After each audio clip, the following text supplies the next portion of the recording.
আসসালামু আলাইকুম রহমতুল্লাহ। আজকে তিত বেগুনের একটি জাদুকরী ক্ষমতা আপনাদের সাথে আমি শেয়ার করব।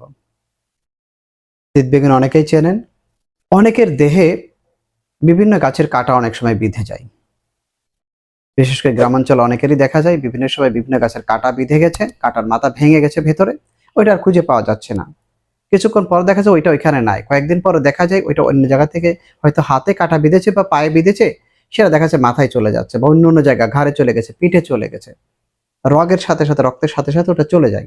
অনেকের ক্ষেত্রে এরকম দেখা যায়, যেটা আমার একবার হয়েছিল। তো এই কাঁটা কিভাবে আপনার দেহ থেকে বের করবেন?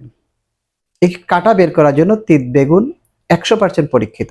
এই তিত বেগুনের গাছ কিভাবে ব্যবহার করবেন চলুন জানা যাক। এই গাছের কিছুটা বাকল নেবেন, 1 কর পরিমাণ, আপনার হাতের 1 কর পরিমাণ বাকল নেবেন। বাকলটা নিয়ে ফ্রেশ একটা পান নেবেন, সকালে খালি পেটে এই পানির সাথে বাকলটা খেয়ে ফেলবেন। এভাবে ৩ থেকে ৭ দিন করবেন। এর মধ্যে দেখবেন ইনশাআল্লাহ আপনার দেহের কাঁটা কোথায় হাওয়া হয়ে গেছে, কোথায় বের হয়ে গেছে, কোন দিক দিয়ে বের হয়ে গেছে আপনি নিজেও বুঝতে পারবেন না। আপনার দেহের কাঁটা বের হয়ে যাবে। এটা বহুল পরীক্ষিত। এ ধরনের গুরুত্বপূর্ণ ভিডিও পাওয়ার জন্য আমার পেজটি ফলো দিয়ে সাথে থাকুন। আসসালামু আলাইকুম ওয়া রাহমাতুল্লাহ।